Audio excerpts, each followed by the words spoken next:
What's up guys, welcome back to the channel. Boozer here. Thanks for stopping by. Today's video we're going to be talking about the brand new fusion that just got announced. It's for next week, June 5th, starting on Thursday. Gives us a little bit over a week to prepare.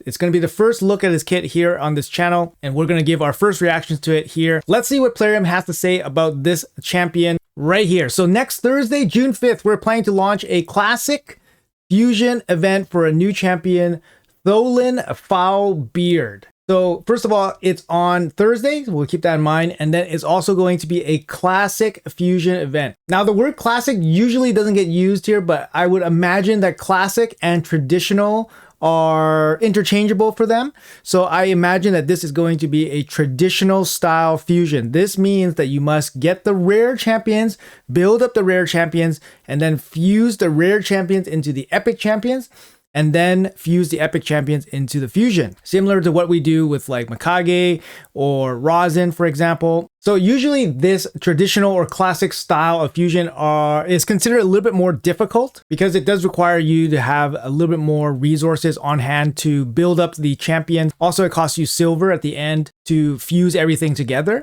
So just something to keep in mind if you guys are planning to go for this champion. Okay, so it's a dwarf attack force legendary champion, so it's an attack based damage dealer scaling off of attack. Tholin Foulbeard is a versatile damage dealer well suited for both PvE and PvP content, so that's what Plarium is saying.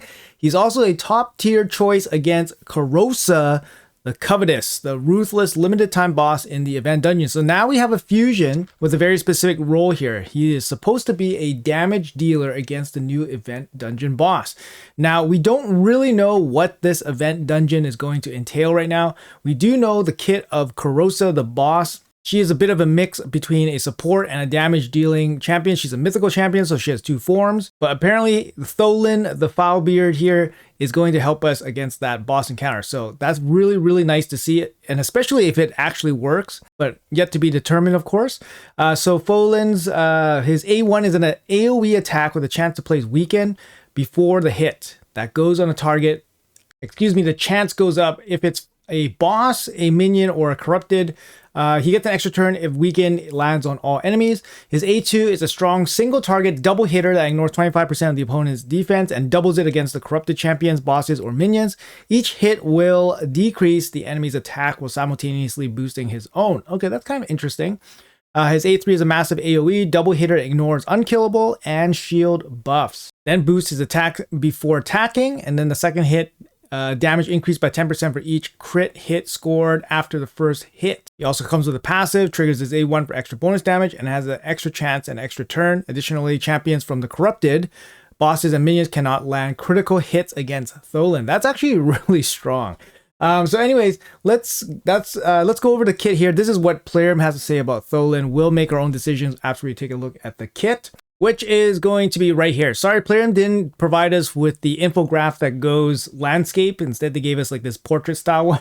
I don't know, a small indie company, right? Anyways, Tholin's A1 Demon Breaker is an AoE before attacking, places 25% chance of placing weaken. Now that's a pretty small percentage chance. He does get 25% from books, so it goes up to 50% chance. It has a 50% chance of placing the weaken for 2 turns if the target is from the Corrupted Alliance, a boss or a minion, so that's pretty good. It goes up to 75% chance, of course. This effect cannot be resisted by enemies from the corrupted bosses or minions. So Karosa is a demon spawn, so she's going to be part of the Corrupted Alliance. So this move is basically straight up for her. Last condition for this A1 grants an extra turn if weaken is placed on all enemies. That's really, really nice to see. First of all, an A1 AoE weaken with the chance for an extra turn, and it has an irresistible debuff. Very strong for a damage dealing champion. That means this champion has, additional utility, right? Not just dealing damage. Obviously, for a damage dealer, the multiplier is the most important part. But if you have a champion that has more utility, now you don't have to rely so much on just the multipliers. So his A2 here, Back to the Abyss, is a single target double hit attack. Each hit will ignore 25% of the target's defense. That's good to see, both hits ignoring the defense. If the target is from the Corrupted Alliance, a boss, or a minion, ignores 50% of the target's defense. That is very nice. On a 3-turn cooldown, each hit decreases the target's attack by 5%, stacks up to 25%. Each hit also increases this champion's attack by 5%, stacks up to 50%. So Yeah, a lot. You have to hit him a lot, so the stacking actually takes quite a bit of time, but in longer encounters, this should be no problem. But really nice to see that it goes up to 50% against the Corrupted Alliance. So against Karosa here, it's going to be 50% ignore defense single target hit, which is very, very nice. And on a 3-turn cooldown as well. His A3, Rabid Fury, attacks all enemies twice. Before attacking, places increased attack on himself. That's really nice to see. He self-buffs himself. For each crit hit landed on the first hit, increase the damage dealt on the second hit by 10%, will ignore unkillable and shield. It's on a 3-turn cooldown when fully booked. Now, this seems quite strong because the first hit's going to have, obviously, he's going to buff himself. The first hit's going to go in. He's going to get, let's say he hits 4 enemies plus the boss, so that's 5 enemies. He's going to get an extra 50% damage boost for his second hit. Also ignores the unkillable and shield, which is really, really good. And again, on a 3-turn cooldown, making it come back relatively quickly. He also comes with the passive here, activate Demon Breaker. So Demon Breaker is his A1 skill every 5th turn this champion takes. Now it's based on the turns that he takes, nobody else takes. So after, I guess, activating his Demon Breaker, so that's his A1, let's say he lands weaken on everybody, he probably gets an extra turn, right? So he can jump back into his skills right afterwards. And obviously if he is, CC'd, if he's provoked or whatever, then he can't use his A1, I would assume. Not 100% sure on that. Obviously will require some testing. Enemies from the Corrupted Alliance, bosses, and minions cannot land a crit hit on this champion. Now that is massive because he has some built-in survivability against this alliance, which is really, really strong. Especially if Karosa and all the minions hit super hard. The fact that he can basically not get hit by crit hits hopefully will give him, a way to survive some of those incoming damage from that boss encounter. So that's a really, really strong passive here. And then he caps it all off with an aura, increase ally attack in all battles by 30%, which is pretty standard for attack-based damage dealer. Now, again, this guy's kit is like straight up just damage. We really have to see what he can do from a multiplier standpoint, whether his multipliers are good, whether he has good base attack. For some reason, dwarves they really have a lot of damage dealers. They have a ton of damage dealers.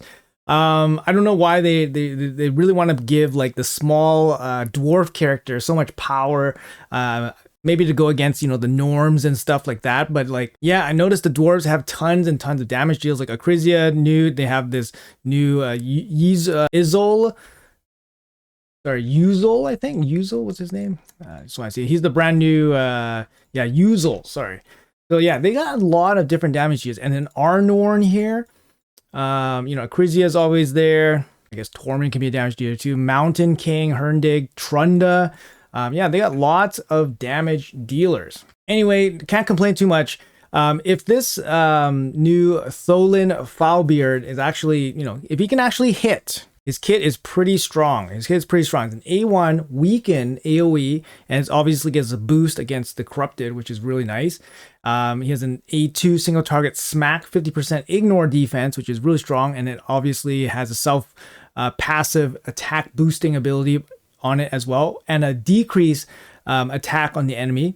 And then he has an A3 with another AoE. It's a double hit AoE as well, with self buffing increased attack, and his passive keeps him alive. So to be honest, his kit reads really, really strong. I don't think he's going to be like any kind of arena meta or anything like that. He doesn't ignore Stone Skin, which is a pretty big deal, but honestly, there's not too many champions that can do that. The fact that he has ignore defense and it's a big chunk of it on his A2, it might actually make him kind of viable. And the fact that he increases attack on himself, which is, really good, that makes him stand alone a really good champion. So he could be a pick for live arena, for example. And he could be potentially a counter against champions from the Corrupted Alliance. Now, the Corrupted Alliance is actually a pretty strong, alliance. It has Demon Spawn, Undead, Dark Elves, and Night Revenants. So there's some really strong champions here. So, for example, if you're fighting against like Volcano's team or something like that, with a bunch of demons, you could bring him to maybe, counter it with a little bit of the passive ability. You could go against the Undead Horde.